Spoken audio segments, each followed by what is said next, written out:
people off. So you have been warned. In this Suckumentary, the I watched a film that inspired me to do this. It's actually a favorite film of mine. It took a while to become my favorite, but it is my favorite, and that is well, what I mean is, it took a while to track it down.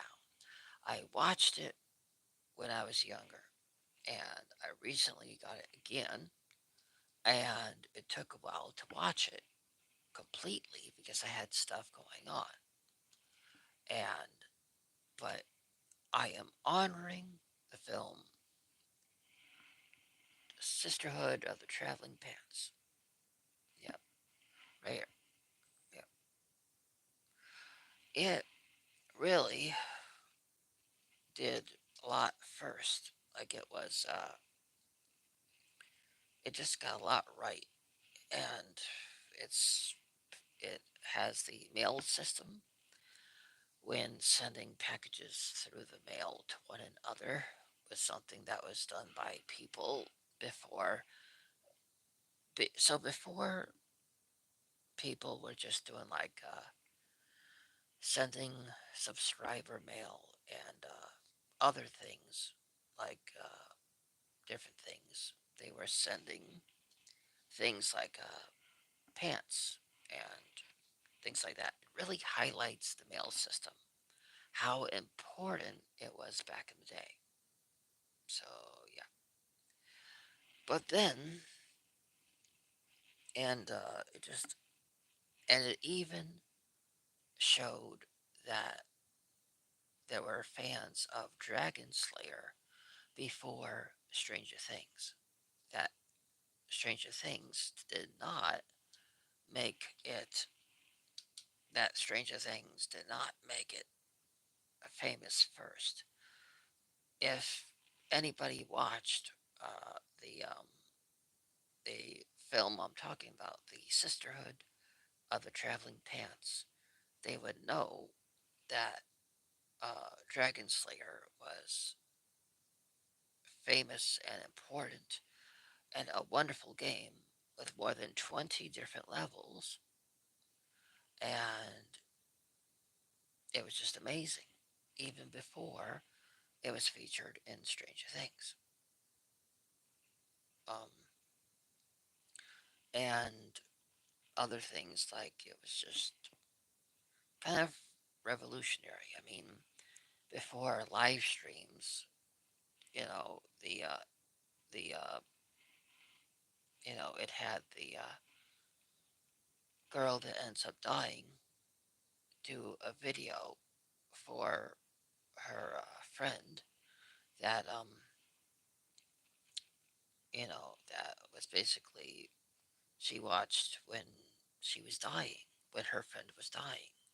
So it was so before people made a living off of uh, people doing videos for others to watch after they died or when they were dying. This was in the movie first, and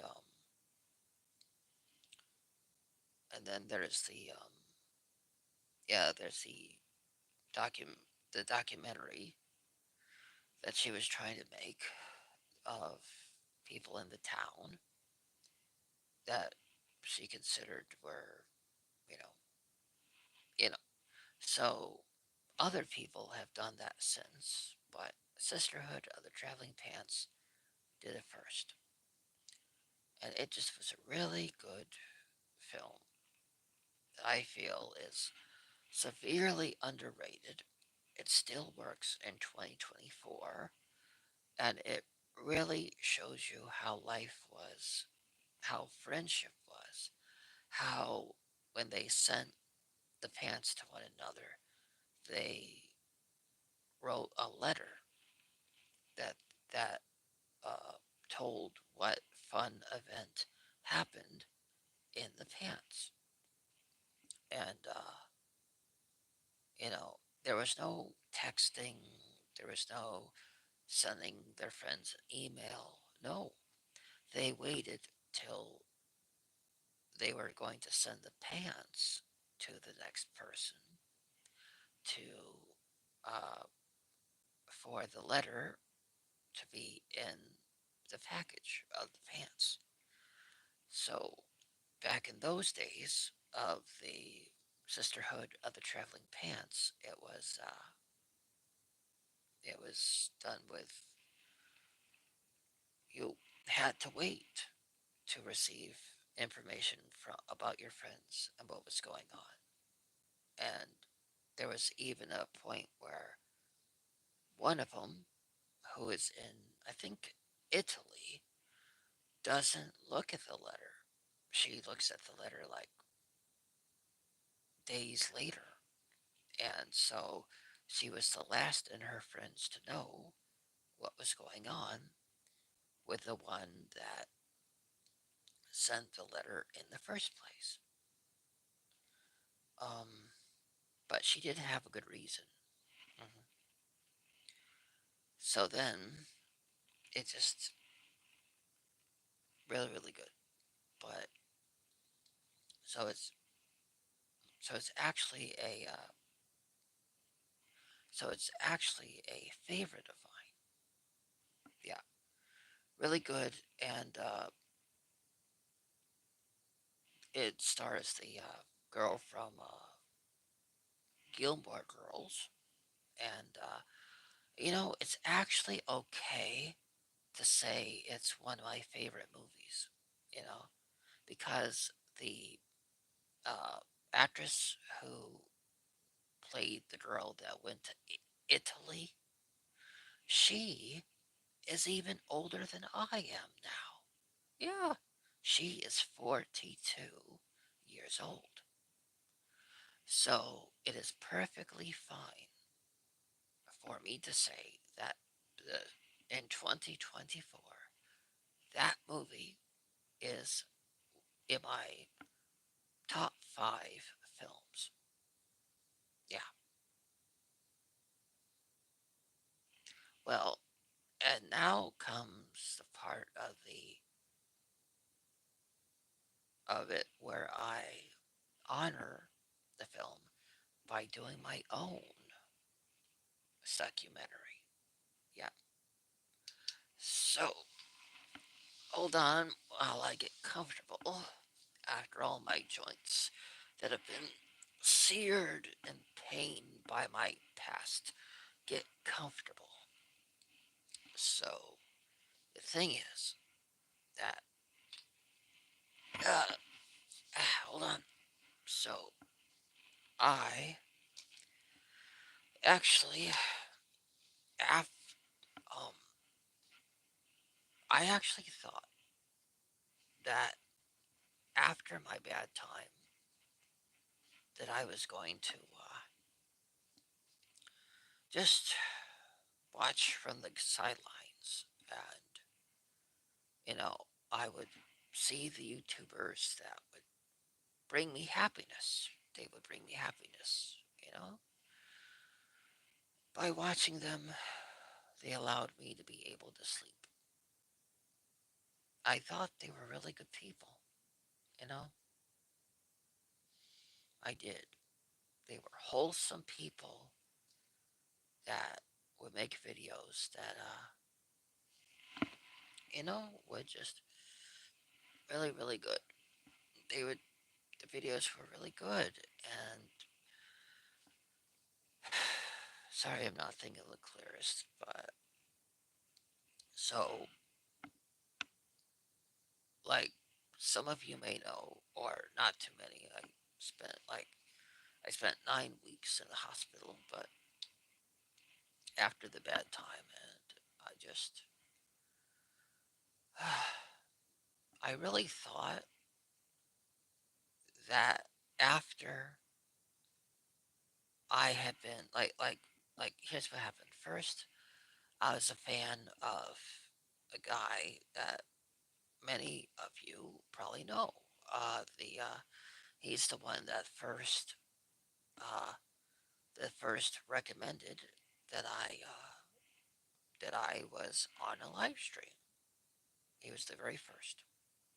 So, but he so after well, he eventually ended up just stopping communication with me.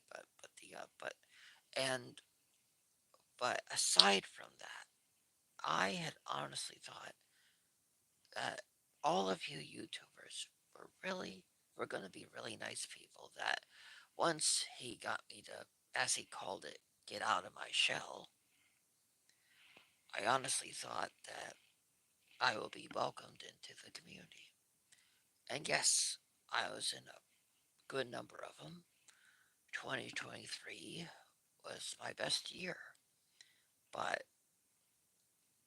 you know, the honestly, um, I had basically came out around the same time as Dude Who Loves Movies. Like my interview was recorded first, but KB had an issue with the part that he had to get another one. So my interview was published later, and I have no problem with that. I'm just saying Dude's came out first technically, even though mine was recorded first. But again, no issue there.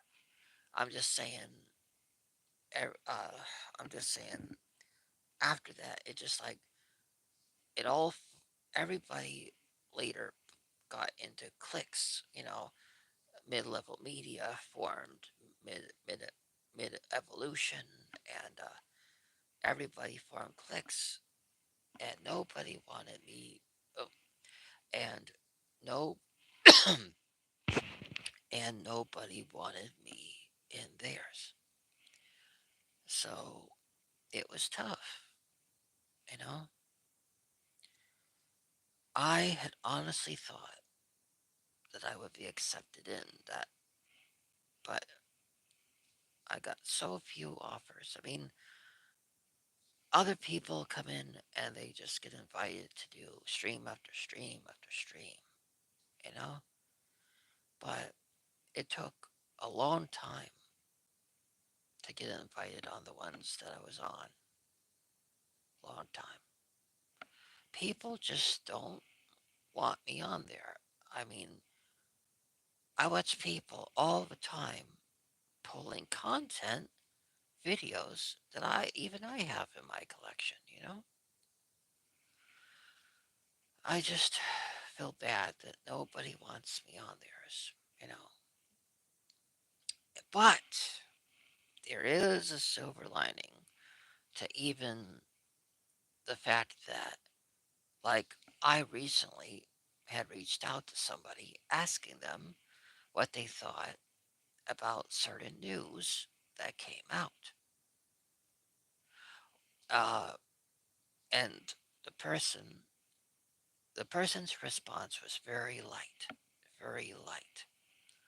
And then the next day, that same person did a video talking all about the topic, but you could tell he had saved everything that he wanted to say about it for that video instead of telling me, even though he could have told me since I was the one that asked him, and then he could have done the video, but he didn't.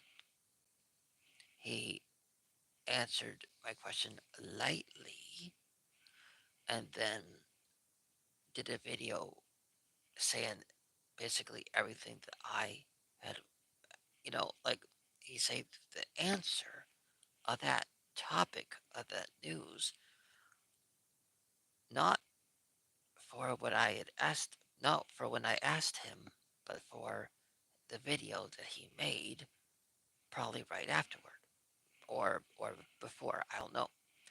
But the silver lining to all of this is throughout all that I have been through on here, all of how I've been treated through the through everything and through yeah, even when it comes to the people that treat me bad.